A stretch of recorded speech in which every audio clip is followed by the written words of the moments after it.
head kolleegid, head partnerid nii Eestis kui ka välismaalt. Huvitav, pimestab täpselt niimoodi silma, et nagu vanad ajad tulevad meelde. Krimireporterist rääkis siin Rasmus natuke, olen kõrgemal natuke. Nüüd ei ole nii hull.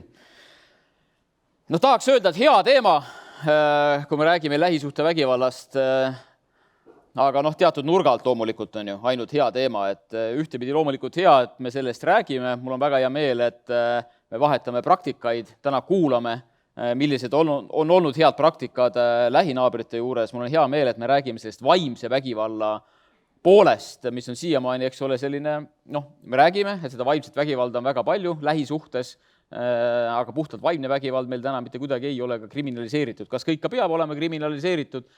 Ma üldiselt olen selle vastane, et kõikidele asjadele peaks olema nagu paragrahv loodud, aga kindlasti temaatika, mida peaks käsitlema ja kuidas ka seal nagu neid lahendusi välja mõelda, sest ühtepidi me ütleme seda, et võib-olla ainult 10% jõuab lähisuhte vägivallast politseini. Ja me oleme rääkinud seda viimased 10 või 15 aastat tegelikult, et hästi väike osa jõuab politseini ja politseini jõuab tõesti ju tegelikult see, kuidas öelda, see kõige karmim tagajärg, mida me tegelikult keegi ei taha, aga see on see, kus see piir on ületatud ja inimene lõpuks pöördub politsei poole peale. Me tegelikult ju tahame, et pöördutaks rohkem. Ja tegelikult, kas me jällegi alati tahame seda, et pöördutakse politseisse siis, kui on tagajärg käes, või me tahame seda, et inimene julgeb juba enne kuskile pöörduda, kui midagi on toimunud. Jällegi see vaimse vägivalla temaatika, kus see võib-olla esimese asjana politsei poole ei pöördu, aga abi juba tahaks ju tegelikult saada. Et päris karm temaatika selle poolest. Ja võib-olla see on minu taustast nagu lähtuvalt, aga me ikkagi väga palju räägime nagu see on mu isiklik arvamus, see tõenäoliselt nii ei ole, aga see on mu enda tunnetus, et nagu selle politsei vaatevinkli sellest asjast. Samas ju vaatan ka täna siia saali, siis vormikandjad õnneks on vähe.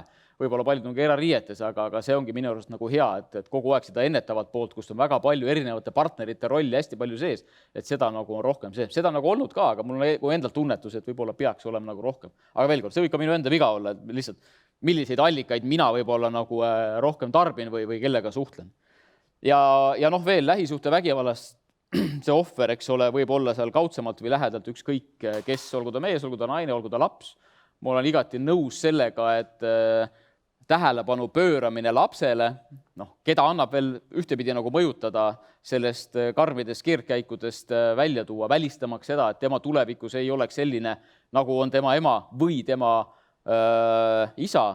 Toon ühe aspekti veel siia sisse, lihtsalt mõned nädalad tagasi, kui olid meil Kesk-Eesti välitööd samamoodi ju lähisuhte vägivalla teemades, siis eakate pool, ehk siis eakate vaheline eakate suhtes, aga ka eakate poolt samamoodi lähisuhtes vägivalla temaatika, mis on täpselt samamoodi ju lähtuvalt kas juba demograafilisest olukorrast päris karmilt tõusmas. Nii et see temaatika võib-olla kuidagi samamoodi siia sisse tuua, aga jällegi, ega tõenäoliselt ju ei ole väga nagu vahet, kas me räägime noorest, vanast, meest, naisest, lapsest, et tõenäoliselt on võimalik kõikidele murekohtadele need lahendused siin leida. Ja ma väga loodan, et kui nüüd eilne konverentsi osa läbi sai, siiralt loodan, et sealt ikkagi tulid ka mingisugused väga praktilised lahendused, millega saab nagu edasi minna.